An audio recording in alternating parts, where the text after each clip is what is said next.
Hallelujah, Lord. Salamat, Panginoon, sa araw na to. Salamat, Lord God, for that wonderful song. Thank you, Lord, for reminding us of your love, of your sacrifice.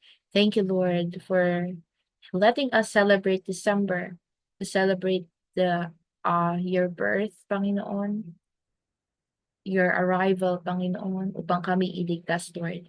Thank you, Lord, for the opportunity, although we're not worthy, Panginoon. Salamat, Lord, sa katalinuhan, and don't let me have my own wisdom as I will be sharing your word. In the name of Jesus Christ, amen and amen. Praise God, and salamat po again sa mga kasama namin dito sa ating morning worship and prayer. I know how difficult it is. Probably you're watching habang nasa biyahe kayo, or probably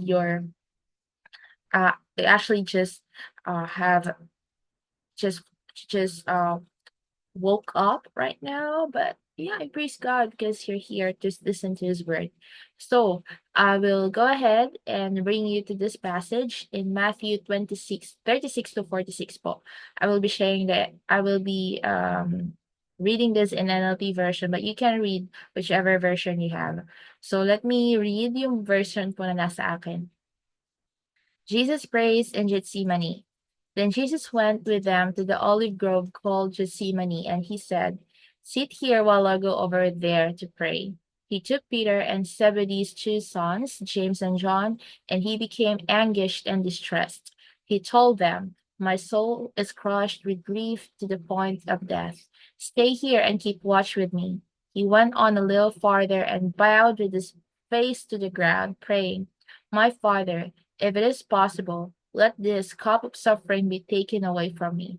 Yet I want your will to be done, not mine." Then he returned to the disciples and found them asleep. He said to Peter, "Couldn't you watch with me even 1 hour? Keep watch and pray so that you will not give in to temptation. For the spirit is willing, but the body is weak." Then Jesus left them a second time and prayed, "My Father, if this cup cannot be taken away unless I drink it, your will be done." When he returned to them again, he found them sleeping, for they couldn't keep their eyes open. So he went to pray a third time, saying the same things again. Then he came to the disciples and said, "Go ahead and sleep, have your rest. But look, the time has come. The Son of Man is betrayed into the hands of sinners. Up, let's be going. Look, my betrayer is here." Hallelujah. So I will be sharing to you the um uh what prayer is about, the importance of prayer, the real definition of prayer. Paano po ba natin dapat pahalagahan ng prayer? Since we're ending this year po, and we will be jumping in to into the year of 2025, I pray that the Lord will give us, or will fill our hearts with knowledge on how to treat prayer, kung gaano po kahalaga ang prayer, or how essential it is, because I believe that most of the time, ang pinaka-disregarded po is yung prayer. And I'm also guilty with that. Like, dapat ito yung ating hininga eh. Dapat ito yung ating oxygen, but we tend to disregard, because sometimes may mga appointments tayo, may mga bagay tayong mas inuuna. But I pray that the Lord will help us today. Okay? So, in this passage, ito yung panahon kung saan si Jesus ay malapit na siyang mamatay. Okay? We can see here how much he suffered. Okay? But we will, as I said, before we unravel everything about dito sa passage na to, is we will go to the truths to ponder para mas mahimay-himay natin siya, okay? Number one is that prayer must be a priority.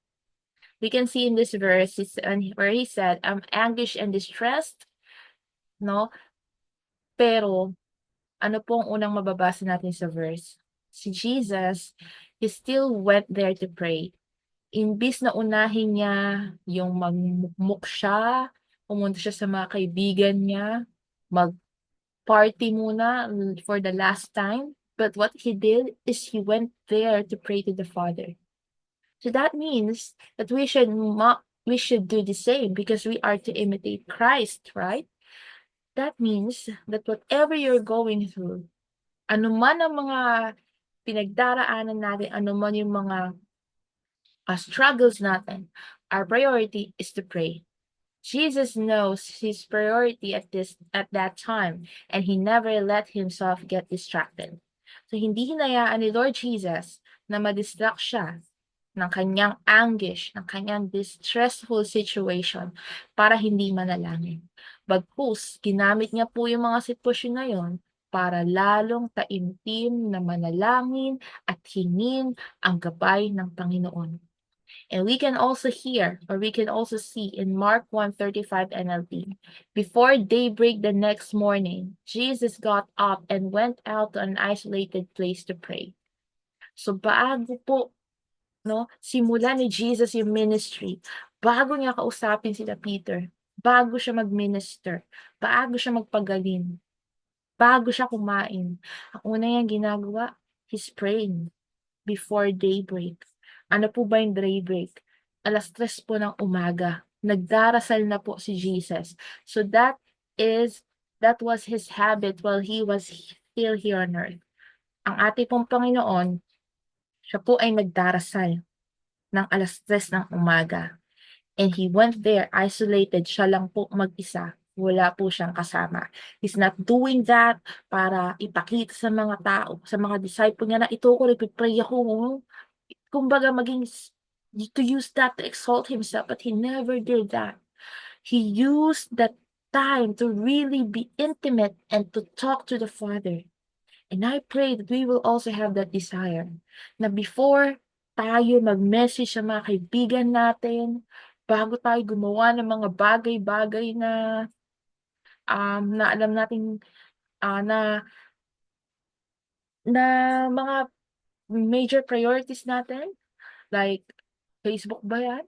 Mag-Facebook muna, mag-post muna ng My Day, mag-post muna ng mga selfies mo, or maghanap ng latest chika about sa government natin, mga chika minute natin sa mga showbiz na yan. Before you open your phone, no? I hope that we will have that courage to really prioritize Jesus first, or our God first. Alright? Because I believe wala po tayong karapatan na i-disregard po ito. Why? Si Jesus po, prinsipe po ng langit, hindi po siya nagkasala. Tayo, na puro kasalanan, ang dami nating pagkakamali, ilang beses nating sinaktan ng ating Panginoon. We don't have the right, okay?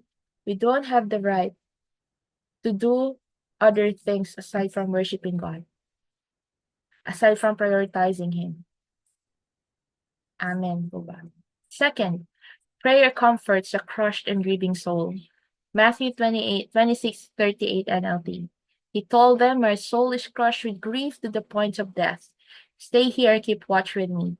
We can also read in Luke 2:22-44, the Passion Translation, PPT. He prayed even more passionately, like one being sacrificed, until he was in such intense agony of spirit that his sweat became drops of blood dripping onto the ground. Okay, so we can see here, no? This time, durog na durog po ang puso ng ating Panginoon na parang ikakamatay niya.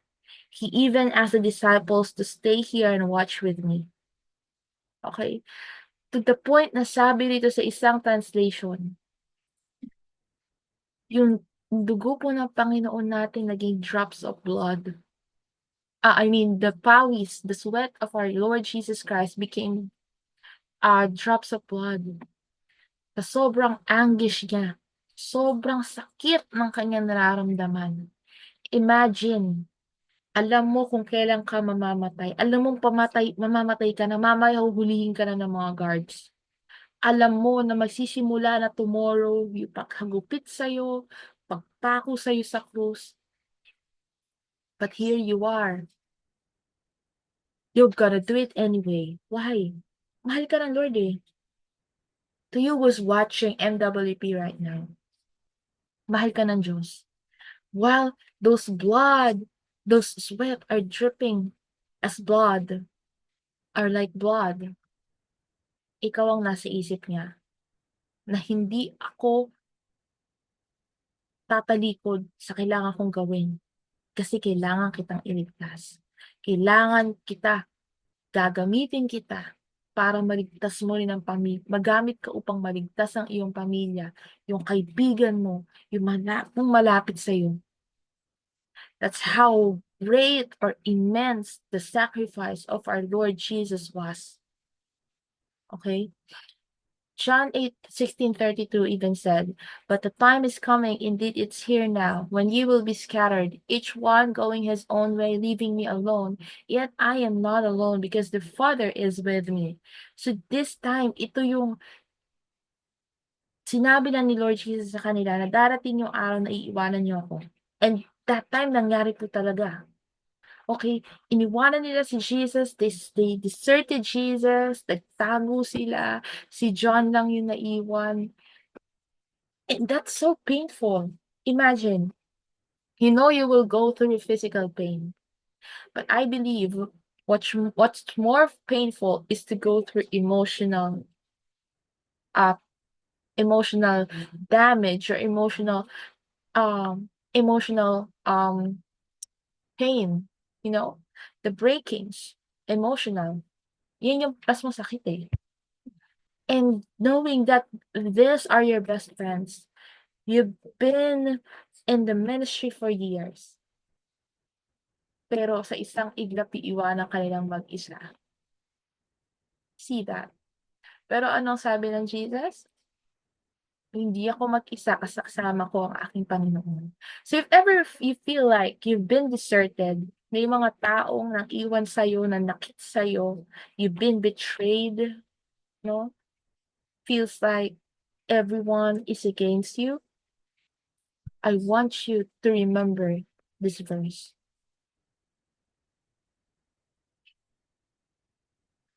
I am not alone because the Father is with me. It's possible that the Lord removed those people because they are meant for you. He will replace it with someone better, something better. The Lord is with you. Tandaan po natin yan. Kasama natin ang Diyos. Bloody sweating is called hematohydrosis. True hematohydrosis occur in bleeding disorders. It may occur in individuals suffering from extreme level of stress. Around the sweat glands, there are multiple blood vessels in a net-like form, which constrict under the pressure of too much stress. Okay, so ito po palang bloody sweating is called hematohydrosis.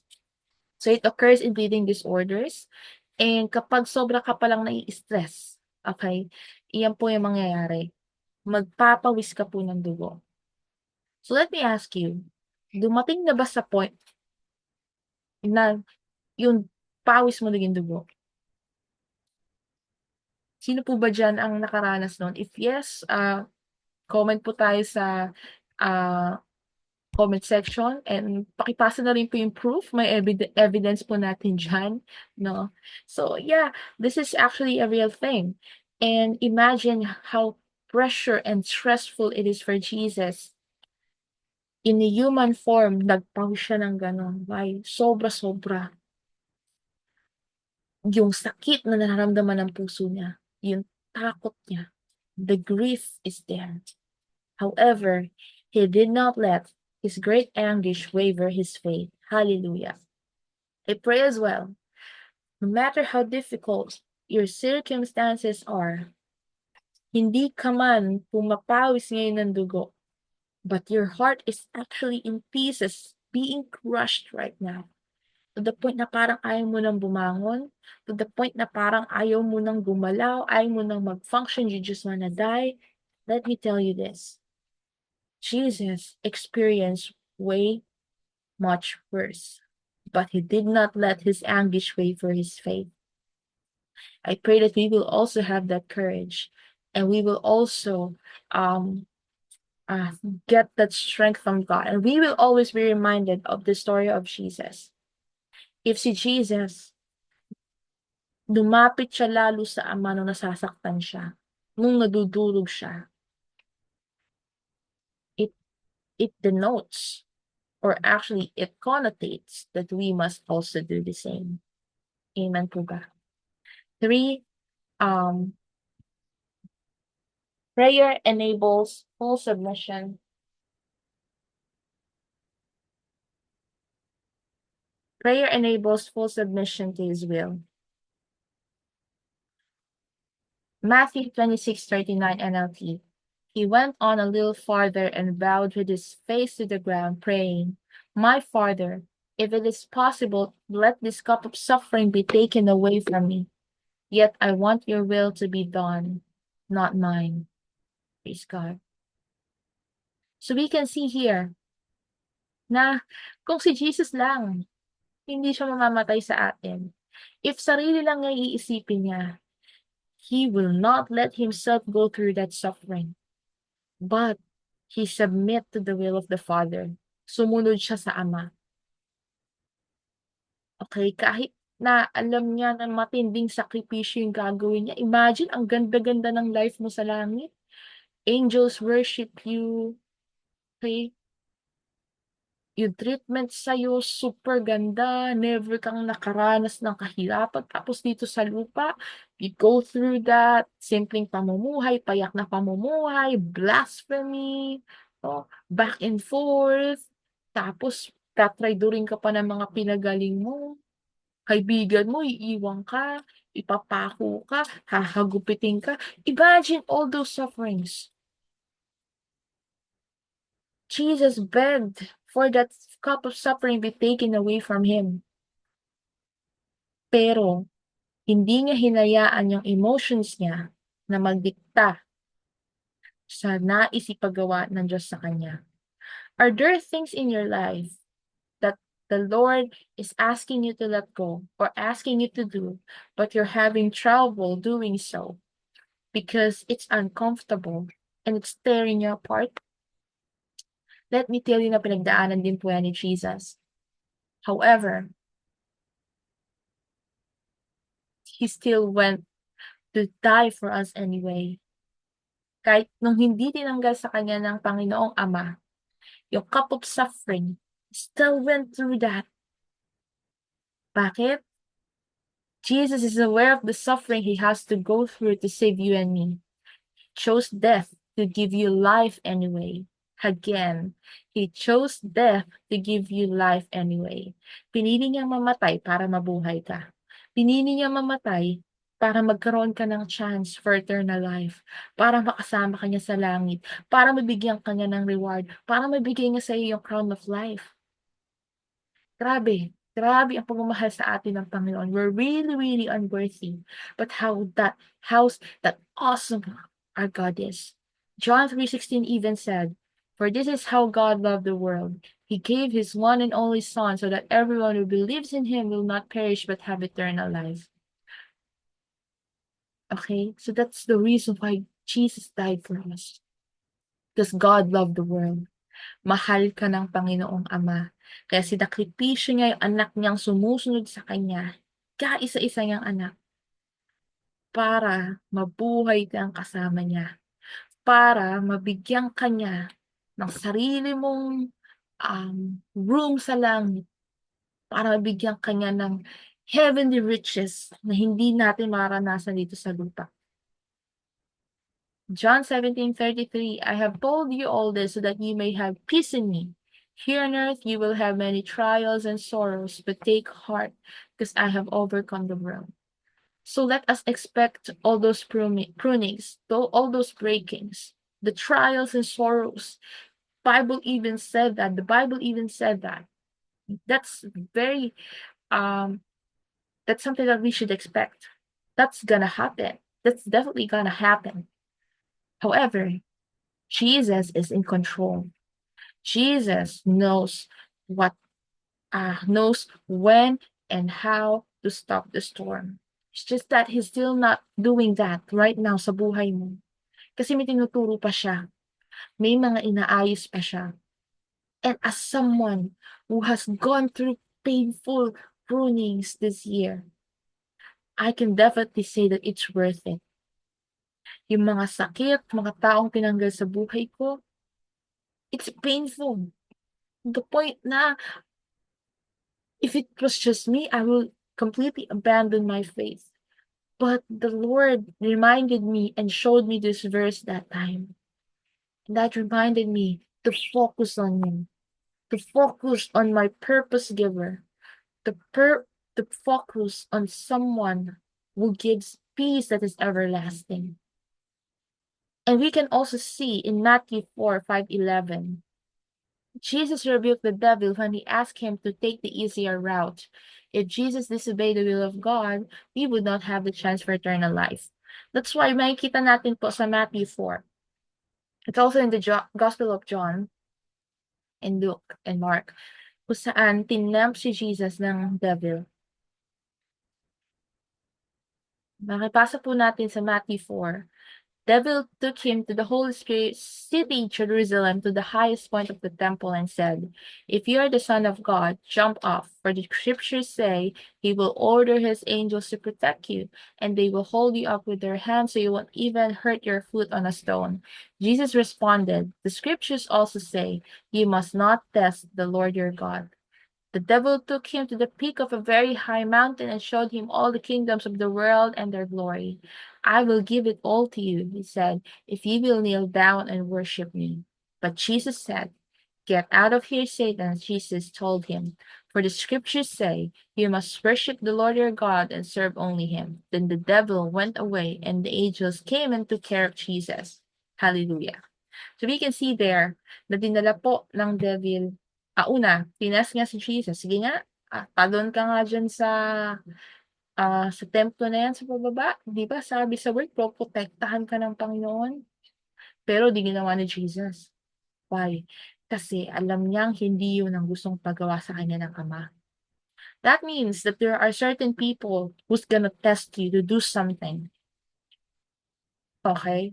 The devil will use situations to deceive you. He will even use the word of God to twist it so that he can deceive and hurt you. He can steal from you. But the most important thing that you have to remember is to ask God if that is something that he wants you to do. Because we know the voice of our shepherd. If you don't know the voice of your shepherd, talagang maliligaw ka. But if you know how he speaks, if you know how he convicts, if you know how he touches his people, how he speaks to his people, the devil cannot deceive you. That's why it's very important to read this word and spend time in prayer.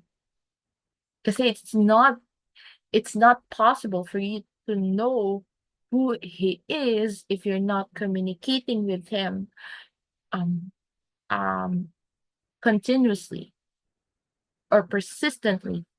And second is dinala siya ng devil doon sa very high mountain, showed all the kingdoms of the world. So that signifies comfort. Pinapakita ng devil doon na pag hindi ka nagpakamatay sa mga yan, no, you will see the pleasures of the world. You will experience it just like nung nasa heaven ka. No? In other translation, God, kasi Satan knows Jesus is the Son of God. He knows na si Jesus, yung lifestyle niya sa langit is different from what he is, on how he is living here on earth. And that's something na inaano ng devil na inaano sa kanya, pinapakita sa kanya. And minsan ba naisip natin bumalik sa buhay natin before we knew Christ, when it was comfortable, hindi mo kailangang mag-tithes, hindi mo kailangang magbigay, hindi mo kailangang mag-alaga ng disciples, hindi mo kailangan maglaon ng oras sa ministry without being paid? I believe pumasok po sa utak natin and me as well. No, pumasok po sa utak ko 'yan. And I ran away before kasi seems like it's tiring. But I realized na ang hirap palang mabuhay ng walang purpose. And Jesus knows his purpose why he came here on earth. And he stands firm on that. That means na kailangan din nating mag-stand firm to submit to God. Kasi the best po palagi ang will ng Panginoon. And anong naging reward ni Jesus? He's now sitting on the right hand of the Father. He's judging He's judging the living and the dead according to their deeds. Okay? He is now the King of Kings, Lord of Lords. Okay? So it's the reward of our Lord Jesus Christ. Okay? Why do I have to submit to his will if pain is inevitable? Romans 8 NLT, what we suffer now is nothing compared to the glory he will reveal to us later. That's number one. Kung nagsasuffer ka ngayon, wala yan ikumpara sa ibibigay niyang reward sa'yo afterward. So sa ngayon, wag kang tumingin sa pain. I love how Pastor Stephen Prado interpreted that verse, how he explained that. Na if we keep on looking on our circumstances, manghihina ka talaga. But if you will see God and his blessings despite the prunings and breaking, you will thank God and you will have something to look forward to. 2 Corinthians 4:17. For our present troubles are small and won't last very long, yet they produce for us a glory that vastly outweighs them and will last forever. So lahat po ng pain na pinagdadaanan natin ngayon, kapatid, they are just temporary. But the blessing that the Lord will give us, the glory that He will show us afterward, will last forever. So yung pain, yung mga breakings na yan, temporary lang. Pero yung biyaya ng Panginoon, that's forever. Jeremiah 29:11. I know the plans I have for you. They are plans for good and not for disaster, to give you a hope in the future. So remember, you have to trust God. Alam niya ang gagawin niya sa buhay mo. Alam niya ang the best sa'yo. How to know God's will?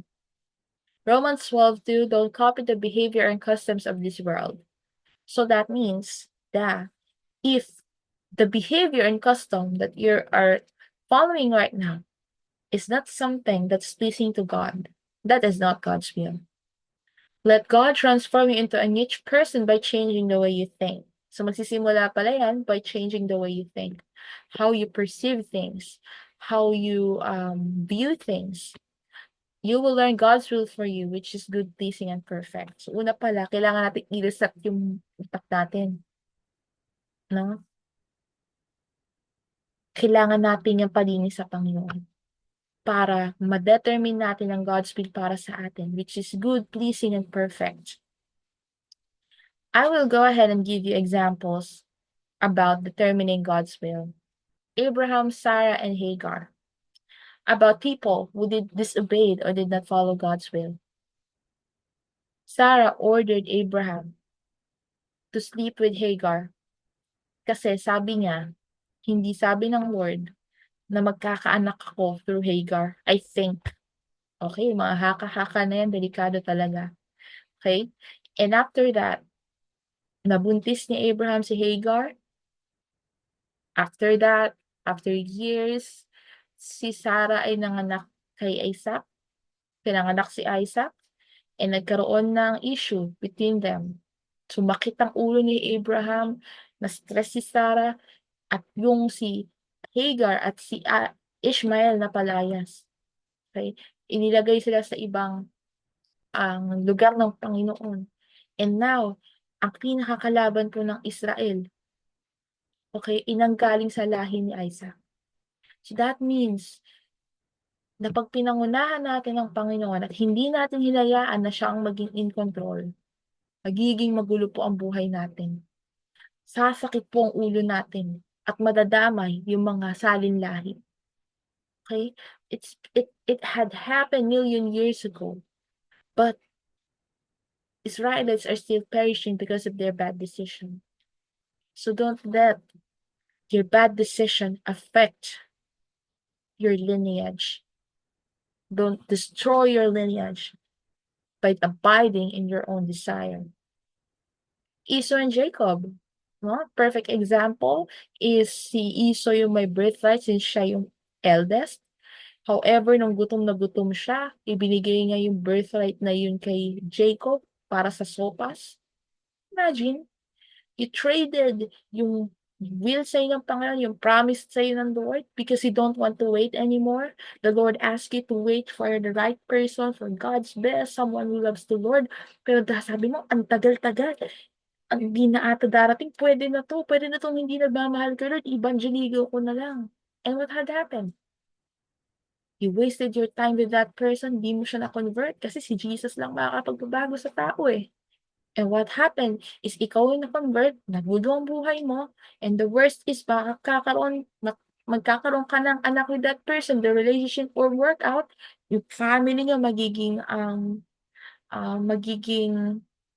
dysfunctional and everything. So, sanga-sanga na. That's one of the example. If you don't follow what the Lord wants you to do, let's stop settling for temporal things and start chasing the eternal things. Let's pray for a heart that is willing to wait and obey His will. Amen po.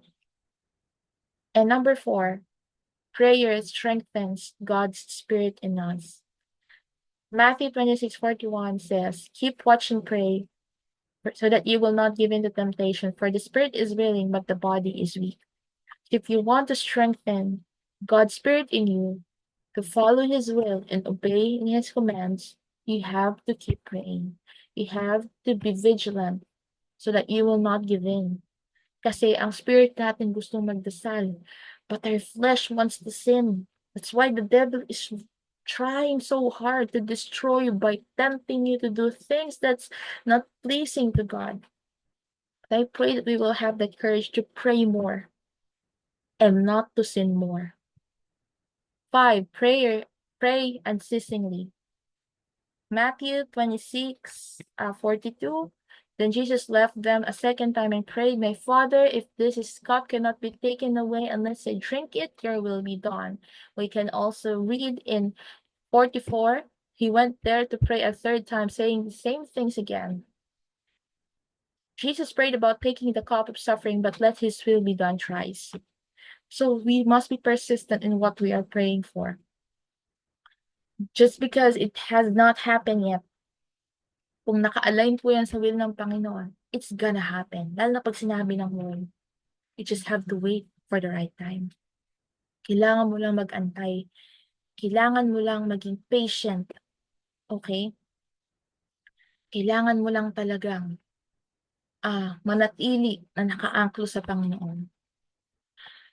I know how difficult it is to pray sometimes, to trust the Lord, to obey Him, to suffer for His kingdom, to be persecuted for loving His word, for abiding in His word, for being His children. But let me tell you this, it's gonna be worth it. It's worth it. Kasi hindi po tayo hayaang mag-antay ng Panginoon kung wala siyang magandang pinaplano. Your ways are higher, my ways are higher than your ways, and my thoughts are higher than your thoughts, says the Lord in Isaiah 55. Kung anong the best na nasa utak mo, hindi po yan ang the best na nasa utak ng Lord. It's way much more better than what you have in mind. You just have to trust and believe that He is God, that He is in control, and He will always love and care for you. No? Nothing can separate you from His love. Hence, nothing. The Lord will not command anything that could harm you, that could destroy your faith or destroy your life. He wants you to be a living testimony. So keep waiting, keep praying, keep watching, and keep loving the Lord. Let us pray. Father, thank you, Lord, for this day. Teach us to pray, Panginoon.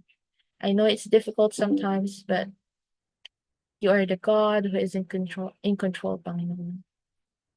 Lord, give us a heart like Jesus, a heart that prays, a heart that is forgiving, a heart that is obeying your will.